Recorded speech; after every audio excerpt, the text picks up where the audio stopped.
হ্যাঁ, একদল বৈজ্ঞানিক মাটি খুঁড়ছে, আরেক দল বৈজ্ঞানিক মাটি খুঁড়ছে। মাটির তলায় টিকটিকির বীর্যের ছাপ। টিকটিকি বীর্য ফেলিতেছে। মাটির তলায় টিকটিকি বীর্য ফেলিতেছে। একটু পরে একটি পোকা মাটির উপর বসতে এলো। এই পোকাটির সম্ভবত গাঁড় মারা হবে বোধহয়। তাই আরো একটি পোকা সেখানে সেটি দেখতে এলো। তার গাঁড় আরো রঙিন, আরো মায়াবী। তো এই রঙিন গাঁড়ের মায়াবী আলোর টানে একটি বাল পোকা এসে গান্ডু গাছের উচ্চতম শাখায় বসিয়া পড়িল। একটি জল্লাদ ক্ষুধার জ্বালায় মাকড়সার রস না পেয়ে একটি সুন্দর মেয়ের পোত মারিতে লাগিল। সে পোদের গন্ধে আরো জল্লাদ এলো, আরো জল্লাদ এলো, আরো এলো। তাহারা আসিতে লাগিল এবং তাহারা একে একে পোত মারিতে লাগিল। কিছু জারজ সন্তানেরা এই স্মিত দৃশ্য উপভোগ করিতে লাগিলেন। তাহারা ডিস্কো নাচিল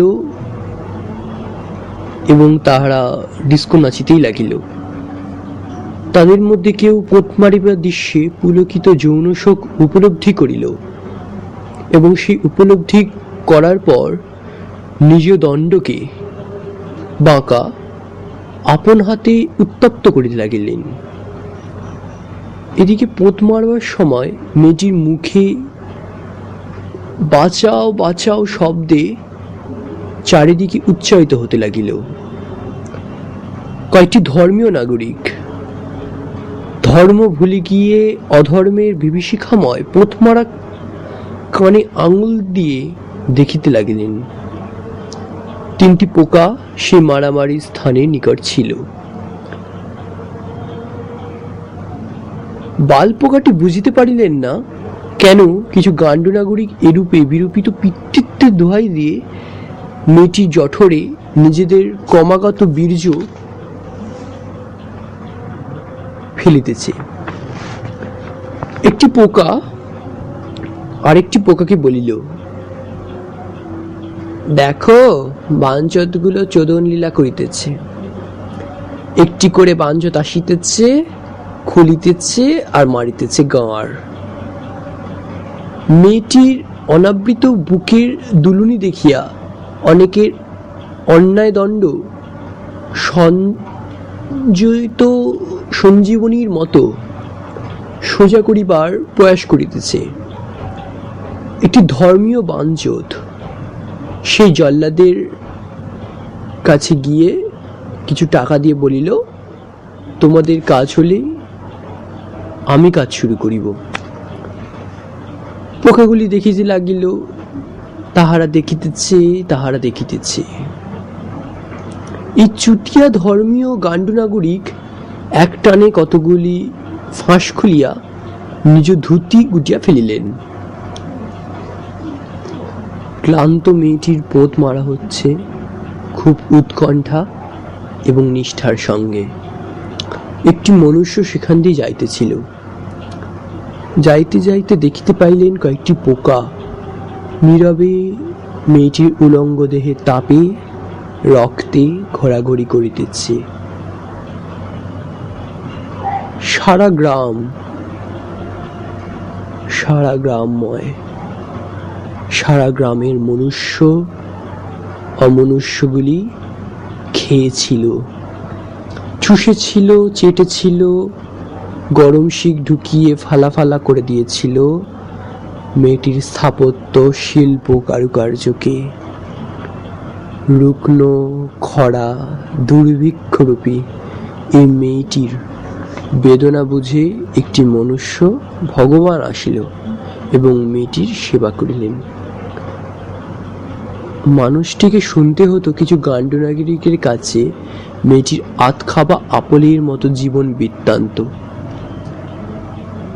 তো সেই মানুষটি অর্থাৎ ছেলেটি কাঁদিতে লাগিল। ছেলেটি কাঁদিতে লাগিল ভ্যাউ ভ্যাউ করে। সে মেয়েটিকে নিয়ে অনেক দূরের বালহীন সমাজে এলো। তা এই বালহীন সমাজ বলতে কি বোঝায় সেটা এই বালপোকাগণ জানিত না। বালপোকাটি বুঝিল এই ছেলেটি হলো অগান্ডু নাগরিক। মেয়েটিকে সুস্থ করে তুলিল। ছেলেটি একদিন অন্ধকার মাঠে যাইয়া বসিল এবং বসে কহিতে লাগিল সে যে মেয়েটিকে ভালোবাসে। একটি পোকা আর একটি বাল পোকাকে জিজ্ঞেস করিল, ভালোবাসা কি গো, মত মারা নাকি বাল চাটা? তখন রুকনা কামিনী বৃদ্ধা পোকা বলিল, ভালোবাসা হলো ক্ষমতার, যৌনতার, আশাবাদিতার বালরূপী ভাব। ছেলেটি মেয়েটিকে বিয়ের প্রস্তাব দিল। তারা বিয়ে করল। অবালের রাত কাটিয়ে মেয়েটি বুঝল অযৌন সময় যৌনতার প্রয়োজনীয়তা। মেয়েটি ভাবিতে লাগিল ছেলেটি তার পোদে, তার জুনিতে ক্ষয়ে যাওয়া শিল্প, ভাস্কর্য, স্থাপত্যকে ছেলেটির গঠনময় কলা দিয়ে পুনর্রূপ দেবে। ছেলেটি কামাকনি তেল মাখিতে লাগিল। নিজের কামরূপিতা বজায় রাখতে পারল না যখন সে দেখল এই বোকাচুদি মেয়েটি অধৈর্য হয়ে নদীর ধারে বসিয়ে নদীর জলোচ্ছ্বাস দেখিবার নাম করে বীর্যোচ্ছ্বাসের স্বপ্ন দেখিতে লাগিলেন। ক্রমে ক্রমে বীর্যপতন হলো ছেলেটির। বালপোকাটি বৃদ্ধা পোকাকে জিজ্ঞেস করিল, আচ্ছা বীর্য জিনিসটা কি? তখন বৃদ্ধা পোকাটি বলিল, ওরে মাগি, বীর্য হলো ক্ষমতা যা দিয়ে অন্যের পোঁত মেরে তাকে সর্বশান্ত করে দেওয়া যায়। তো ছেলেটির দণ্ডায়িত গলায় হাত বুলিতে বুলিতে মেয়েটির বুকে অনুভব হলো তার কুঞ্চিত স্তনগুলোয় হাত দিতেছে ছেলেটি। মেয়েটির যৌনপনা ও ছেলেটির কাতরপনা দেখিয়া পোকাগুলি শুনিতে লাগিল কিছু বোকাচোদা গান করিতেছে। ওখানে বাঞ্চোদগুলোর একটি গান্ডু নেতা ছিল। সে পোঁত মারতে ভীষণ দক্ষ এবং অদক্ষ। পোঁত মারিবার পক্ষাঘাতে সে বুঝিল কিছু খানকি মাগি তার ধন চুষে একসা করে দিতে পারে। এই ভয়ে সে ধন দিলেন কাটা। একই ভয় সমস্ত জল্লাদ উল্লাস মঞ্চের প্রান্তে দাঁড়িয়ে ভগবানের জয়ধ্বনি দিতে লাগিলেন ও নিজ অস্ত হাতুড়ি যা দিয়া স্থাপত্য ভাস্কর্য ভাঙিয়া থাকেন তা তারা ধ্বংস করে দিতে লাগিল। পোকাগণ বুঝিল মধুর লোভে মেয়েটি ও ছেলেটি মৌচাক খুঁজিতে বেরিয়াছে। সেখানে গিয়ে মেয়েটি অপ্রান্তিক এক নদীর কিনারায় পাথরের উপর দাঁড়িয়ে মুক্ত হবার অভিলাষে নিজের পথ দেখিবার আশায় ঘুরিতে লাগিল। একটি শিশু মরিয়া গেল। আরো একটি শিশু মরিয়া গেল। আরো একটি শিশু মরিয়া গেল। তাহারা মরিতেছে। তাদের গাঁড় মারিতেছে মনুষ্য জাতি, রাষ্ট্র। এই রাষ্ট্র গাঁড় মারতে ওস্তাদ। একটি পোকা আর একটি মাছি গাঁড় মারিতেছে একে অন্যের। তো গান মারার পর তাহারা বুঝিলেন যে গান মারার অর্থ কি। এই রাজনীতি নিয়ে লোকের এত ভাবনা, এত চিন্তা, এত কসুরোধ, এগুলি কি? আসলে এগুলি হলো গাঁড় মারার সঠিক স্থান। তাহারা গাঁড় মারাবার জন্যই নেতা হইয়াছেন এবং তারা সবসময় কারুর না কারুর গাঁড় মেরে উপরে উঠিবার চেষ্টা করিতে লাগিলেন। তারা মঞ্চের উপর খাড়া হইলেন, যদিও তাহাদেরটা খাড়া হয় নাই। তাহারা মঞ্চের উপর উঠে বক্তৃতা দিতে লাগিলেন এবং বালপনা করিতে লাগিলেন।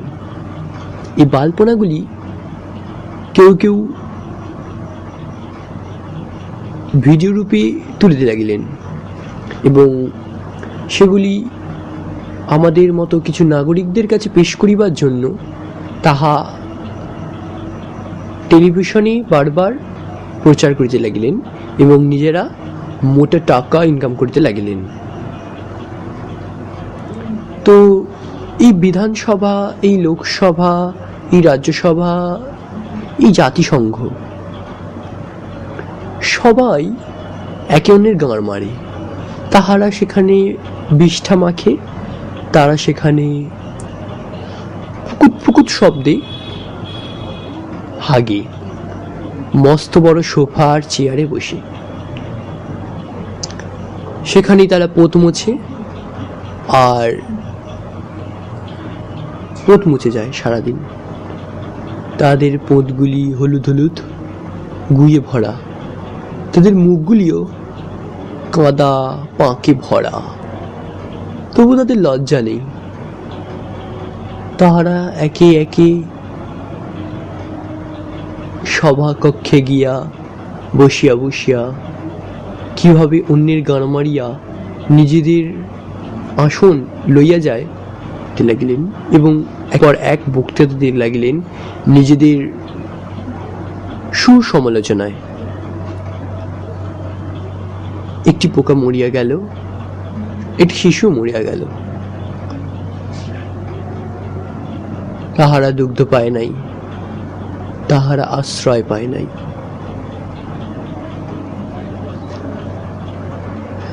ইরাকে আর আফগানিস্তানে 4টি ছোট শিশু বোম, বন্দুক, পিস্তল, মেশিন গান ধরা শিখিলেন। তাহারা বুঝিলেন না তাহাদের গান মারিতেছে কিছু অবঞ্চিত নাগরিক, যাহারা নিজেদের জঙ্গি রূপে প্রকাশ করেন, যদিও তারা জঙ্গি নন। তারা উদ্গান্ডু নাগরিক, যারা নিজেও মরবে, সাথে অন্যদেরও মারবে। অবশ্য রাষ্ট্র তো তাই করে, নিজেও মারে, লোকদেরও মারে। তাই জঙ্গিরাও অন্যদেরও মারে, নিজেদের মারে।